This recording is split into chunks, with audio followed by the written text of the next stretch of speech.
So I want to talk about bells because my mind's been stuck on them, and it's in all kinds of directions.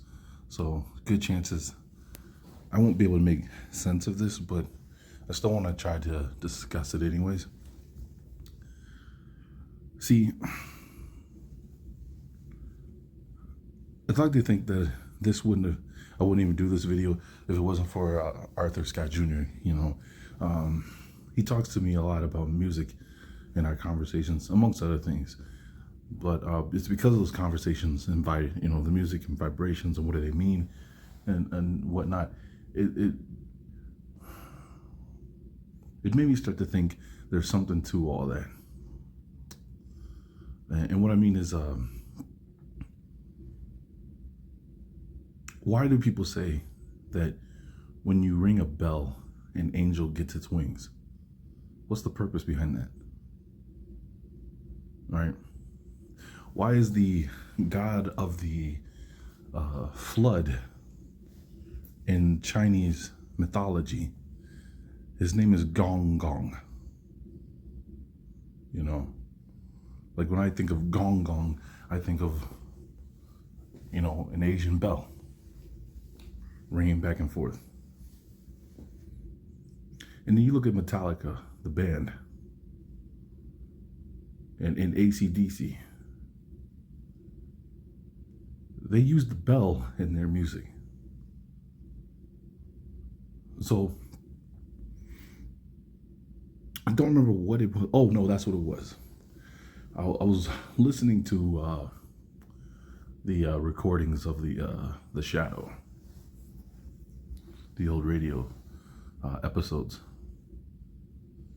and in that episode they start to bring up, the Shadow's identity is about to be exposed.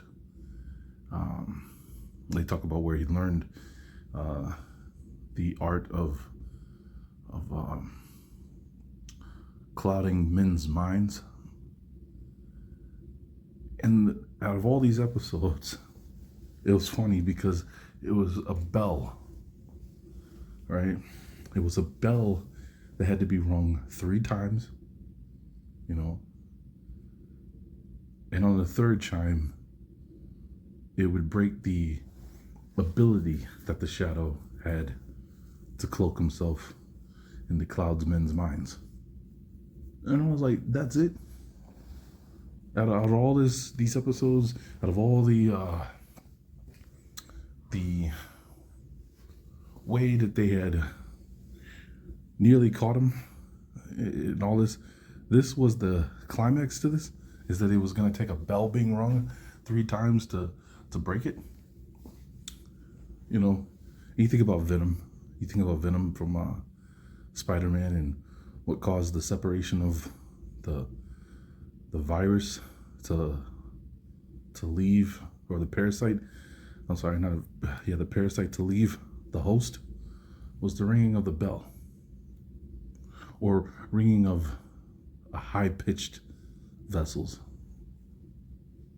So that's why I'm trying to figure out what the importance is of this.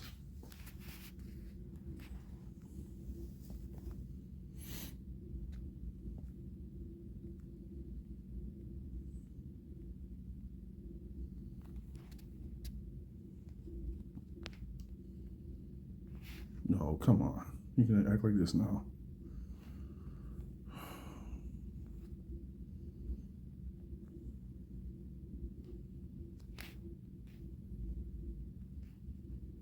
A bell makes a sound, you probably knew that already. And that sound often has a profound meaning. Even bells that are not rung may have great importance. For example, the Liberty Bell in Philadelphia, USA, symbolizes the nation's 18th century independence from Britain, 19th century abolition of slavery, 20th century Cold War icon of God Bless America. The religious use of bells began in paganism and has since been adopted by the Christian Church.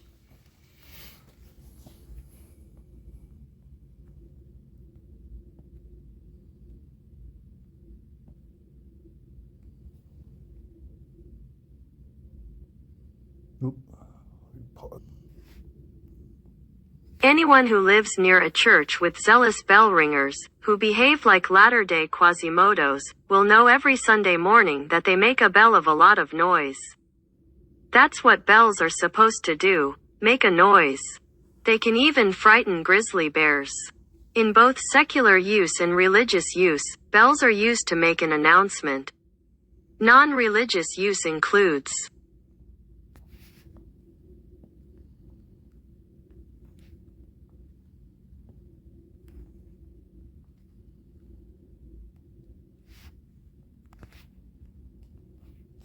signaling when fire breaks out or some other calamity, or on buoys near rocks in shallow water, in less enlightened times.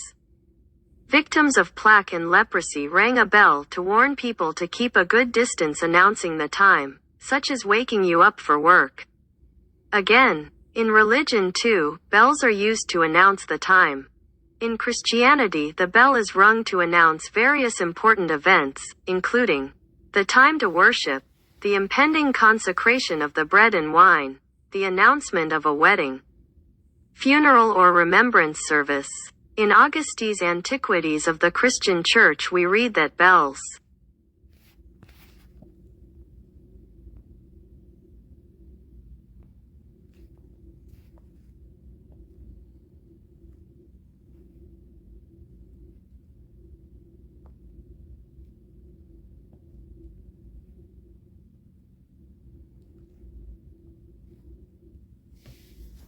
were unknown to the Hebrews, Greeks and Romans. Even if the tintinnabula of the Romans were bells, they were very inconsiderable in comparison with church bells of later date. These were not in use earlier than the 7th century. The most probable opinion is that which ascribes the first introduction of them to Sabinus, Bishop of Rome, who succeeded Gregory the Great in the year 604. In the 7th and 8th centuries they were in common use in the churches in France. Near the close of the 9th century the church of St. Sophia at Constantinople was furnished with bells. I don't know about that. They were unknown to the Hebrews.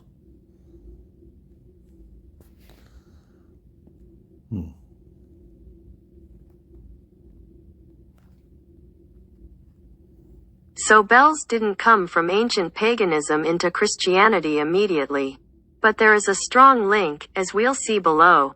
Other religions, for example Buddhism, also use the bell to mark certain stages of a religious ceremony.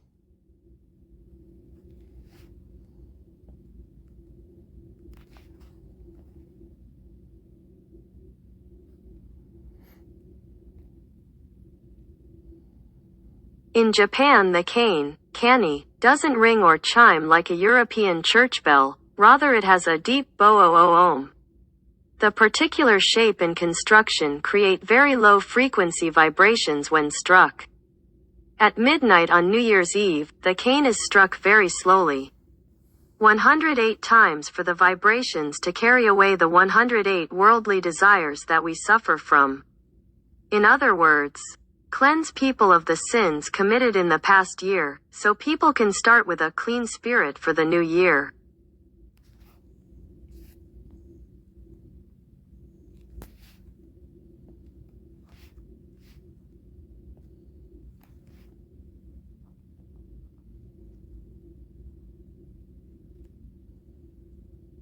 These 108 naughties include the 7 deadly sins and also a few vices that are not so bad. However, we interpret them, and although 108 is quite a lot, they are not all-encompassing. It's difficult to pinpoint which of the 108 evils covers some of today's temptations, such as driving your car too fast, becoming addicted to tobacco, and other things that we know are bad. When the cane is tolled 108 times, the vibrations themselves are not believed to carry away any impurities. They are just announcements, spaced by a minute or so, for the faithful to reflect on each temptation and release it. So they're saying that's their way of what's it called there? Of forget what it is, confession. It almost sounds like that's their way of what would you call it there? The sin offering. I'm grasping at straws. I think that's weird and the different that's how they would look at a bell being wrong. The other main tradition in Japan is Shintoism, which has many similarities to European folk religions. The sound from a Shinto bell, suzu, is more of a rattle than a ring, chime, or boom. The first time you shake its rope, you can be forgiven for thinking you've broken it.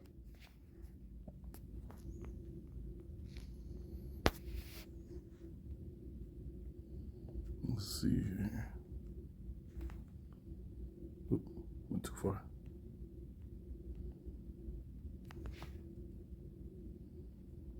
But forgiveness is not the purpose of the suzu. It is shaken to beckon the gods to hear your prayers. This is similar to other religions making an announcement with the word Amen.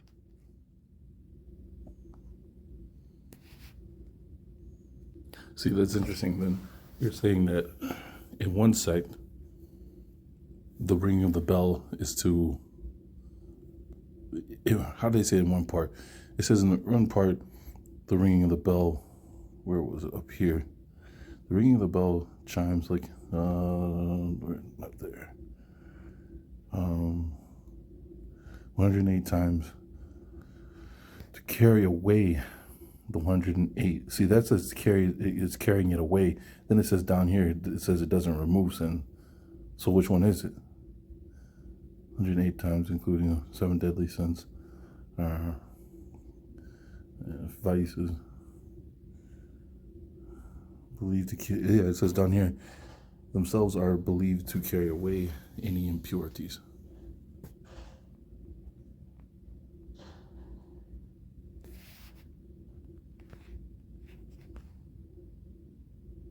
Thousands of years ago, bells would have been useful for civil authorities to announce the opening of a market or baths. And for religious purposes, the bell could have announced the number of days before a solstice, some other festival or ceremony.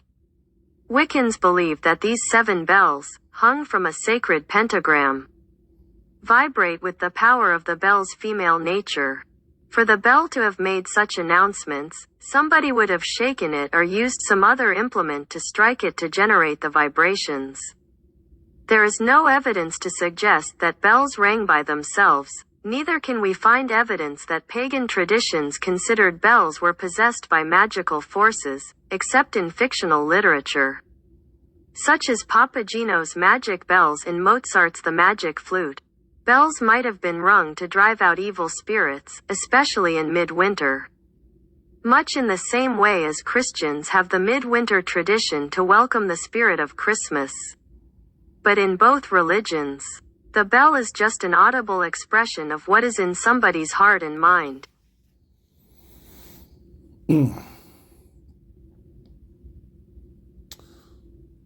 is interesting, because don't they use a bell still today to open the market? And down there where the Wiccan says it called, where it vibrates with the power of the bell's feminine nature.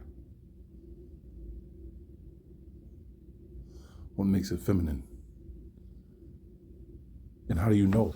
Because like if you ring the Liberty Bell, is that feminine? Would you ring the Cain bell that we read about from, where is it? Japan? How do you denote the high pitch and the low pitch?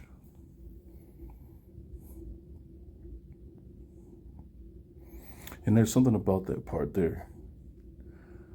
Much in the same way as Christians have the midwinter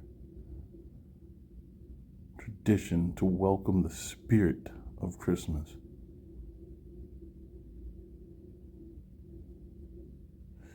But in both religions, the bell is just an object. It's an audible expression of what is in somebody's heart and mind. Isn't there a proverb that goes something like, so a man thinks, so how does it say? So a man thinks, then so a man is, or something to that effect.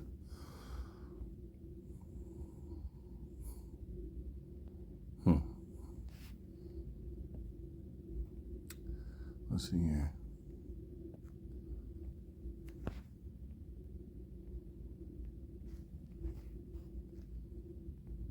Ooh. Let's pause it. There is also at least one old custom using bells that Thomas Inman, 1820 to 1876, suggests has worked its way into religion. In his book Ancient Pagan and Modern Christian Symbolism we read, "The bell was of old a symbol of virginity, for Eastern maidens wore them until marriage, see Isa. E. 16. The origin of this custom was the desire that every maiden should have at her marriage or sale that which is spoken of in the Pentateuch as the token of virginity. It was supposed that this membrane, technically called the hymen, might be broken by too long a stride in walking or running, or by clambering over a stile or wall. To prevent such a catastrophe, a light chain or cord was worn under or over the dress, at the level of the knees or just above. Its length only permitted a short step and a mincing gait. Slight bells were used as a sort of ornament, and when the bearer was walking their tinkling was a sort of proclamation that the lady who bore them was in the market as a virgin. After the flower had been plucked, the bells were no longer of use." Now, didn't it say, that's what I was thinking, right? We're way up there at the top. Didn't it say something about the,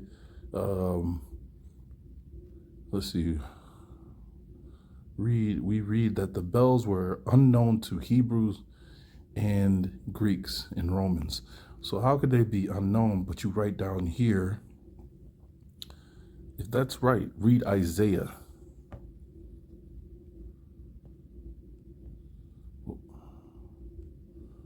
Hold on. Ooh, come on.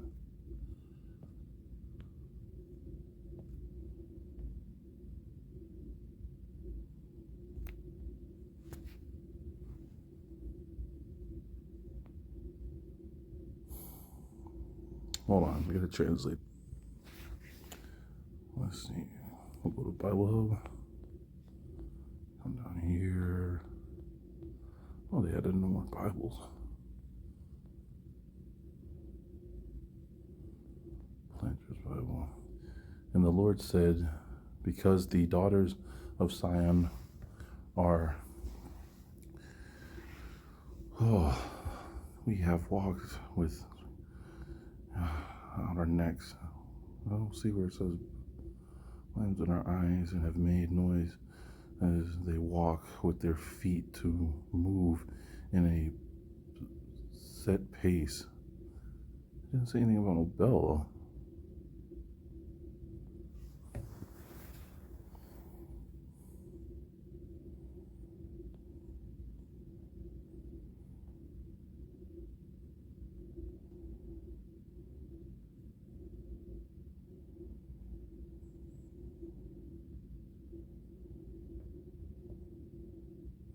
What's this next? Walking, going, making, jingling with their feet. Well, it doesn't say the word bell, but I mean, I guess what they're saying is the alluding to making the jingling with their feet. It would be the bells on them when they go to the marketplace.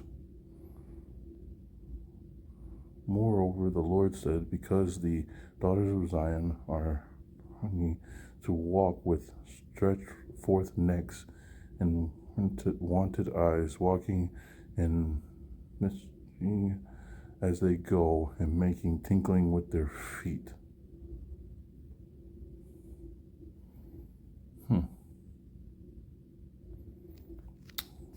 Well, it's that article back there says look at Isaiah 3 and 16. So that makes The daughter's walking in the marketplace.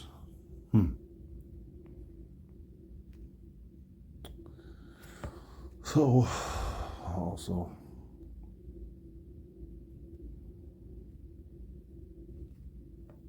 So although we often hear church wedding bells to announce the marriage of a new couple, in paganism the bells symbolized virginity, and by extension, childbirth.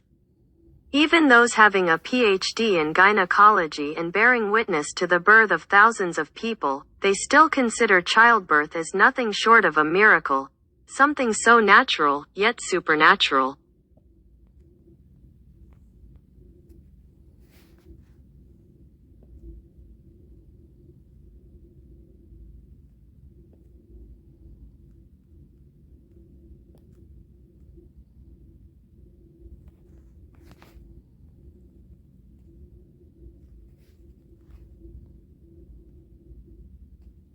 It is no surprise therefore that the bell has found its way into religion.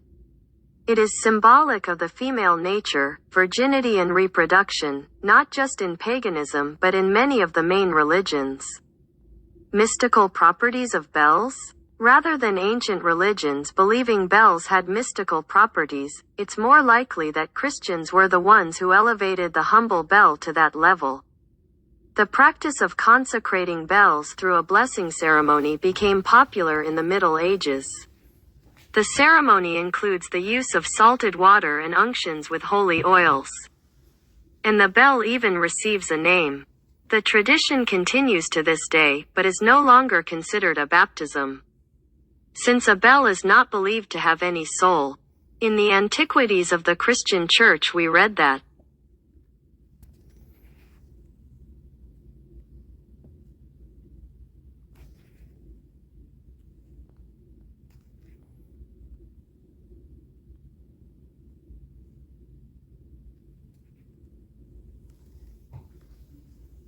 the bell was considered as a sacred and indispensable appendage of a church.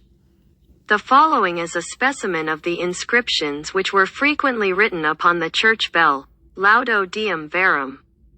Plebum voco, congrego clarum, defunctos ploro, ninbum, L. Pestum, fugo, festac honoro. To praise God, to call the people, to call the clergy, to bewail the dead, to banish plague. To honor festivals. The custom of consecrating and baptizing bells is a superstition of early date, perhaps as early as the 8th century, that of naming the bells of churches. Dates no further back than the 10th or 11th century. The tolling of bells at the decease of a person, and at funerals, was originally an expedient of a superstitious age. To frighten away demons that were supposed to be hovering around to prey upon the spirit of the dead or dying man. This superstition was widely extended during the Dark Ages. Bells were often rung with violence, also, during a tempest, to frighten away demons and avert the storms which they were supposed to raise. Ed. Encyclopt. Art. Bells.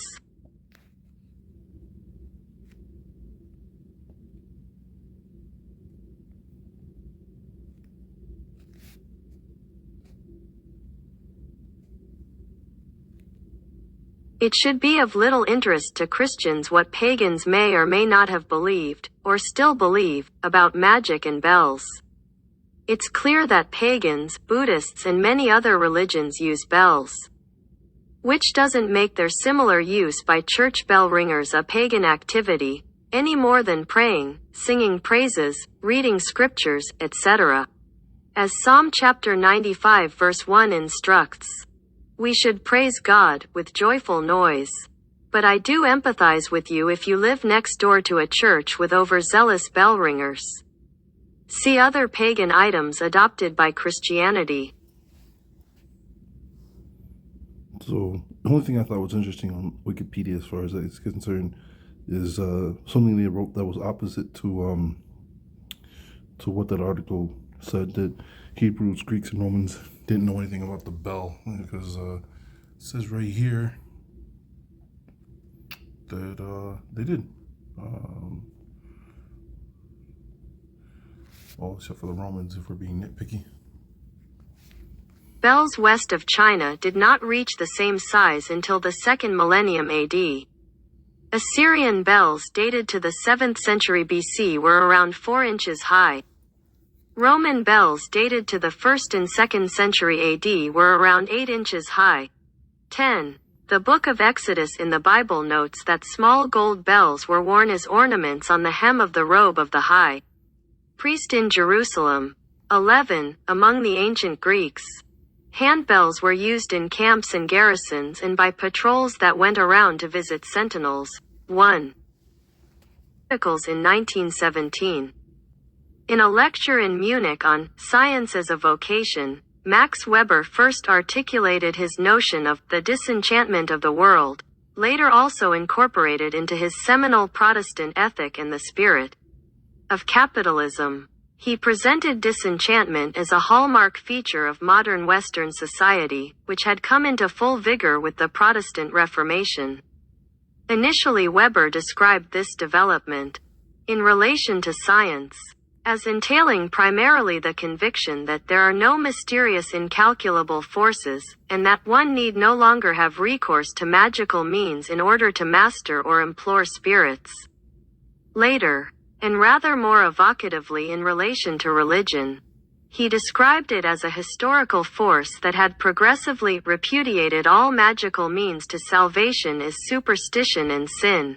Weber's assertions were hardly uncontroversial, and they have been challenged repeatedly in the century since they were first made. 2. Nevertheless, the basic notion of disenchantment remains very influential on many academic disciplines' understanding of the modern world.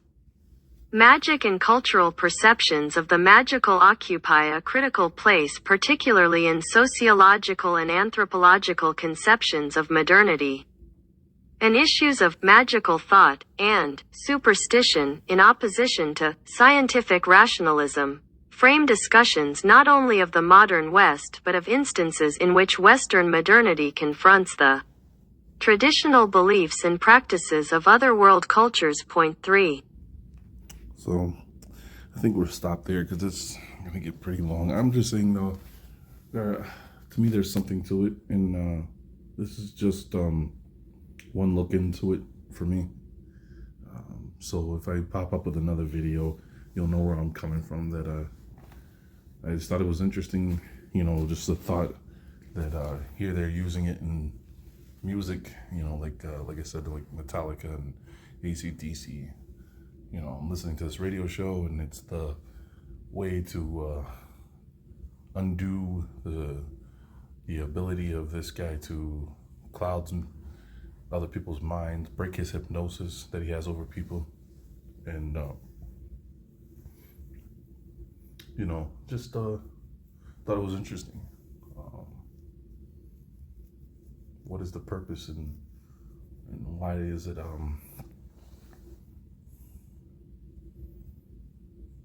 just what is the purpose of it?